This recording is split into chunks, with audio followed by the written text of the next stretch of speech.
Live from the Bob Levy Broadcast Center overlooking the Toms River, it's time to get up, get out, do something. Wake up with Jeremy Grunin. Be a part of the show, 732-505-1160. News Talk Radio WOBM AM 1160 and 1310. Listen online at WOBMAM.com. Hey, welcome back. Wake up with Jeremy Grunin, 6:08 Tuesday, July 5th, 2016. 73 degrees, getting up to 88 today. WOBM AM 1160 and 1310. News Talk Radio streaming live on the Radio Pop app and WOBMAM.com. 732-505-1160 to join the conversation. We are now turning our conversation to the Ocean County Vocational Technical Schools. We are joined by Allison Carroll. She's the principal at Mates. So, good morning. Good morning. How are you this morning? I am doing very well, thank you. So, I don't get it. It's July, right? Yes. Like, theoretically, there's no school, right? There is always school. Really? School is always in session for the principal. I thought I thought that the reason you got involved in schools, like in education, I thought that all teachers, this is when I was younger, all teachers and administrators in the summer became ice cream men and women. I thought that's what you did because that was the perfect summer job. We did. I was a waitress. Or a lifeguard or something. We work in the summer. As a teacher, I worked all summer, and then I was always thinking of new plans and new angles and new ways to engage my students. So don't ever say that we don't think about school or work in the summer. I know differently now. All right, so tell everybody about Mates. What's that all about? Mates is a full year, 4-year full-time high school here in Ocean County, and it started in 2001. I was very fortunate to get picked up then when it started. So my relationship with the school itself, as well as the district, has come full circle. I started as a counselor. The only counselor for our other academy, Performing Arts and Mates, and did kind of double duty, and also worked in the admissions department as well. And it was kind of a one-woman operation, and did that for all the years up until 2006, 2007, when we opened the building that we are now in Manahawkin. For all the years from 2001 until 2006. We were within one of our centers, our Toms River Center. So we were inside of another one of our schools, operating that way until then. And then it came full circle in 06, 07, where I was able to step into the principal's position when our only other principal retired. So I've kind of seen all the angles, which has been very beneficial. And the program itself started out of a shared time program back in the 90s with Dr. Wennick, who works with me as our building supervisor. So tell me the difference there. So shared time versus full-time, what's the difference? Shared time, as it's called, is when a student goes to their residential district high school for their academics, their core content subjects, and then their career and technical education, the course that they're studying, the trade, for example, whether it be welding, auto mechanics, cosmetology, nursing. They do that with us. But it kind of, I feel like it causes a bit of a separation where you're split between two places, whereas in academy setting, it's all under one roof. There's a lot of cross-curricular activities and planning that can occur. Things are kind of crossed over and everything isn't learned compartmentally, and kids can see the extensions of that learning and the connections that you can make in all of the different content areas because you're doing it all day long. With one cohesive staff, basically. Right. And also with the kind of the growth of Common Core and park testing and all the other things, it's become more and more difficult, I guess, for shared time programs to exist and to kind of fit everything into the box. Absolutely. Yeah, it's chopping up the year even more so. And I feel for the students because, they're not able to really engage. I feel like they just get settled and then they have to quick jump on a bus and leave again. And, it's not ideal. Right, which is a shame because even though we have programs that we're offering, especially for trades, right? We still make the kids kind of jump through hoops all over the place to get those kind of to get some of that training that they really need. Yes, and I feel they feel a tendency like they're not a burden, but they're shuffled around, from the busing and from their residential district to their location here in the county where their trade is or their career focus is.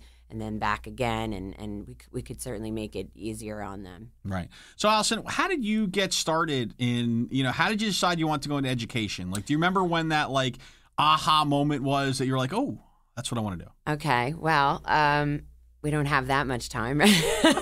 I went to school down in Washington, D.C., and my parents were both in education, teachers and administrators. It's kind of the family business, I guess you could say. My sister's an administrator. So I went down. I was an English major and a communications major. I worked in radio as well down in Washington for 4 years, yeah. After college, I joined the Peace Corps, and I lived abroad for 2 years, and I taught, as that was one of my assignments. And so when I came back to the States, that was kind of what I decided I would like to continue doing here. So I was an English teacher for years, and then I went back for the counseling master's, and that's how I kind of left the district I was in and took the leap of faith with Ocean County Vocational, because this was like a big unknown.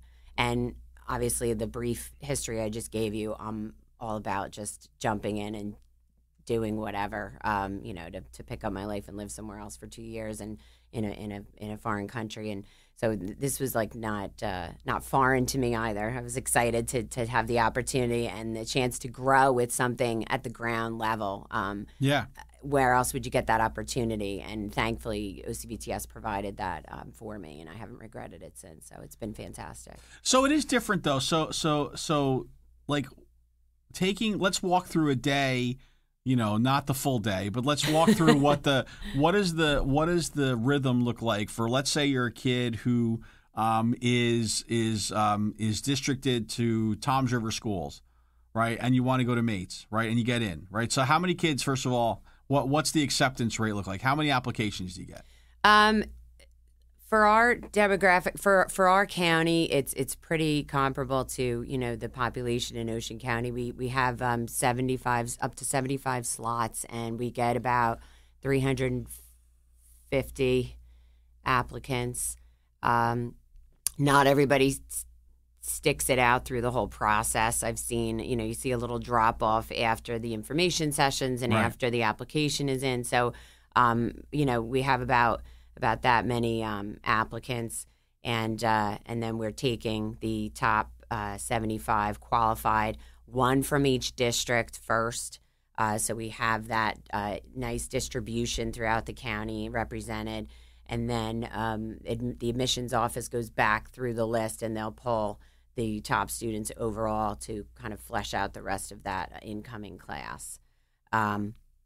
So it depends on how many, if you have, even if you have 2 middle schools, and in Toms River's case, they have 3, it's still the top applicant first, and then any other students that are the top qualifying in the whole county. So it doesn't really matter if you pay and go to private school, it's still the residential district that you live in that offers you that slot. So, it can get a little, I don't want to say calculating, but it can, I guess, where people start to, at the information sessions when I meet different families, you can see their wheels turning, thinking, okay, I'm in a small place, or you know, and literally some of the places are small enough where the other kids know their competition, so to speak. But right. I don't like that, because I think it's, it is what it is, and we just want students to want to come, for their own wants, not all right, well, this is like, that's your whole Peace Corps side coming out, whatever, like not everybody gets a participation medal. Anyway, we're up against a break. When we come back, I want to know, first of all, if anybody declines, right, because that's what I want to know. That I also want to go through kind of what the day looks like, because it's a rigorous day for an average child. Yeah, we couldn't handle it. And then I definitely couldn't. I need a nap somewhere. Anyway, Allison, Carroll, Principal Mates, back after this. Rush Limbaugh today at noon. More Wake Up with Jeremy Grunin coming up next. News Talk Radio, WOBM AM 1160 and 1310. Yeah, we're back with Allison Carroll, principal of Mates. She was just trying to explain to me why they didn't take my son's applications, why he didn't get in. But anyway, moving right along. So are there kids that get that make it, that are invited? How many don't come? Oh, geez. We have a handful. Yeah? Yeah. I mean, it happens, and I'm glad that it happens because it has to be a genuine decision. It's a long 4 years if you didn't decide to come. So I appreciate it. No, and it isn't always their idea. Right. I get a lot of dirty looks kind of at our information sessions when I make that statement because I'm calling people out in the audience. But now is not the time to want something for yourself, if your child doesn't want it. So it can be a miserable 4 years for them. And I've seen it. I mean, especially in the early years when we were, a newer program and there wasn't as much known about us as there is now. Students that didn't want to go. I mean, you could see them struggling. You could see them unhappy. It's not that they couldn't do the work. It's that you're giving up a lot. And that's why I always say you're sacrificing a lot, whether it be time on the road, and time after school and the amount of work that has to be done due to the nature of the rigorous curriculum. So it needs to be something you want for yourself, not that your parents want it or anything like that. But Mates is one of only 2 blue ribbon high schools in the county. Yes. Right? I said high schools because I know there's like an elementary school somewhere in like Barnegat or something like that. Yes. So it's Mates and the Performing Arts Academy. Yes. Our blue ribbon schools. Yeah. So that's a big deal. Yes. And in every ranker, in every list that you see Mates as one of the top schools in New Jersey, yes. right? If not the country. Mm-hmm. So as an example, this year's class, where did they end up? What are some of the highlights around where they ended up college wise? We have a few Ivies every year, and then another, a few that are in the top tier, and then we have a lot of students that stay right in New Jersey and go to some of our schools here, like Stevens and NJIT, and we have a Cornell this year, a Yale, 2 UPenns. We get our students are going to some very competitive places. Yeah, I saw a map actually that they made. Yes, that was we have very a cool. GIS class in the senior year. It's an elective. It's the only one of its kind for the high school in the state, and I believe one of the only now at this point, or it might still be one of the only in the country that has GIS at the high school level and at the college level. And they took all the return information on this students' college acceptances and made a GIS map out of it for display. That was very cool. Yeah. That was very cool. So what happens in the summer? Anything happening at Mates in the summer? What do you guys do? I mean, you just We're pretty busy in the summer. It goes by pretty quickly for me, at least, because I'm gearing up already for the new year. So we're always working on that and getting scheduling ready and everything. Okay. Scheduling ready, and then there's a camp, right? Yes. What we do is we have some outside programs for non-MATE students that we encourage. We have a summer program for younger students, a summer camp. We still have a few slots left for next week and the following week, but otherwise we're fully booked. We also have a research camp for high school students, 10th and 11th grade typically, to learn research methods and techniques. Which is run in partnership with some of our other partners, Department of Fish and Wildlife and things like that.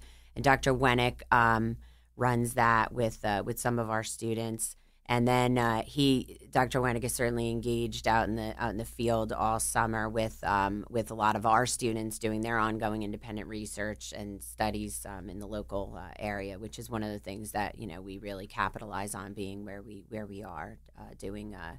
Different research studies that involve our local environment. Very cool.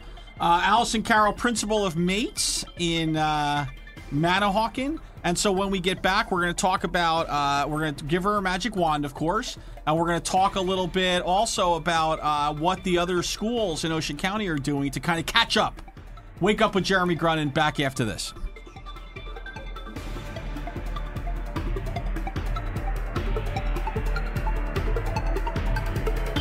Wake Up with Jeremy Grunin. News Talk Radio WOBM AM 1160 and 1310. Live from Town Square Towers at the heart of the Jersey Shore. Wake Up with Jeremy Grunin. Get up, get out, do something. Join the conversation. 732-505-1160. News Talk Radio WOBM AM 1160 and 1310. Listen online at WOBMAM.com. Hey, welcome back. Wake up with Jeremy Grunin, 632, Tuesday, July 5th, 73 degrees, get up to 88 today, WOBM AM 1160 and 1310. News Talk Radio, streaming live on the Radio Pub app and WOBMAM.com, 732-505-1160 to join the conversation. I'm not in midweek form just yet. I'm a little verklempt. We are here with Allison Carroll, principal of MATES. If you don't know what MATES is, that's the Marine Academy of Technology and Environmental Science. So, Allison, we were talking, kind of teased going into the break, and you and I have spoken about the fact that you're actually excited about the fact that the local school districts are starting to really kind of accelerate their creation of these academies.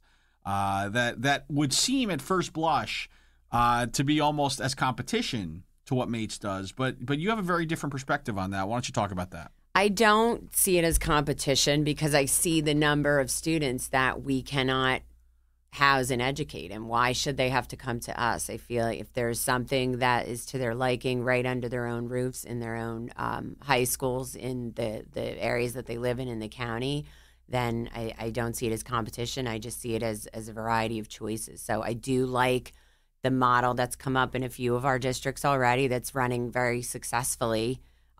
From what I can see. And there are smaller cohorts, 25, maybe 30 students out of that first freshman class, and then they roll through a select group of courses for the 4 years. And I think that's an effective model when you're trying to do a school within a school situation. So they're popping up all over, whether it be a business academy or a lot of schools are obviously adopting a STEM model. First and foremost, it seems like, with that being the thing that's so important in our country nowadays, and now the business academies and some of the other types of academies. So I think there's room for everybody. Yeah, and I agree with you. In my world, I think that if each school system kind of developed their own academy structure and had kids engaged, especially at an earlier age in the middle school and at the middle school level, and maybe even before that. You would see kids that were more excited about the sciences or about, whatever it may be, so that then you would have kids then kind of filtering into whatever their career path looks like. And in a perfect world, the best of the best of the best of the best would then kind of funnel up into, a MATES type program. And to me, then, you're really you're raising the game of everybody within the whole county. Right. It doesn't have to be an adversarial relationship. It could be something where everybody works together, which I think is what's really happening. Or I like to believe that's what's happening. Absolutely. No, and I think even looking at the European model and how they kind of slot, their students into their different areas and are getting them set up for that success and support, as you said, at the primary levels and prior to secondary school, I think it's not a bad thing for us to really examine more closely. So, right. I always wonder where I would fall in the European model. Like I'm wondering, Me too. Like in third grade, I'm like they would have said no. I think I kind of have a Willy Wonka thing where they're like, how they reject. We both end up in column C, not A or B. Right, that's what I'm saying. Like I'm thinking of Willy Wonka and the eggs that the geese are laying, and like some of them get rejected. I'd be just go down the hole. I'd be out. Anyway, they would send me to England. Yeah. Anyway, moving right along. So it is time now. We've touched on so many issues, but now is really the important thing. This is what everybody tunes in for. Let's be honest, Allison. So we give you the opportunity. We give you the magic wand, the pixie dust, the fairy dust, the ability just to wiggle your nose and make a difference, make an impact, make something happen. Allison Carroll, principal, MATES, Ocean County Vocational Technical Schools. What is it you're going to do with that magic wand? Oh, my goodness. I am excited for what the future holds for our district. Going in line with what we just spoke about, I'm looking forward to the restructuring of our buildings and our programming so our students can stay all day and they can study in their cluster career technology field.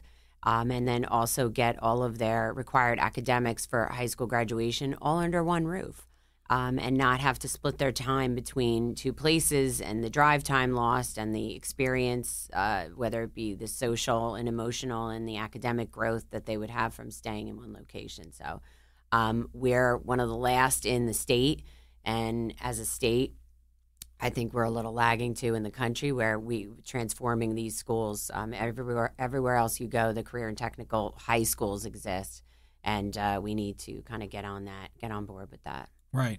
And let me just say, in all fairness, I just want to. I can't believe I'm going to do this, but I'm going to. Let me. I don't want to say I'm defending the freeholders, but let me explain kind of what has happened here. It's such a different deal in our vocational schools. In just about every vocational system in the free world, school systems pay into the vocational schools, and they pay in the majority of their budget, right, for each student. Yes. In Ocean County, the vocational schools, since the beginning of time, when they were first created, have been almost wholly funded by the Ocean County freeholders and by the county. Now that has been starting to change recently, but it's baby steps, and we all know how that works, because what it means ultimately is when school systems have to pay in, right, that means that your property taxes go up, and that means you don't like your freeholders very much. So it's a very slippery slope that we're walking to kind of get us back up to par, but it is something that has to happen.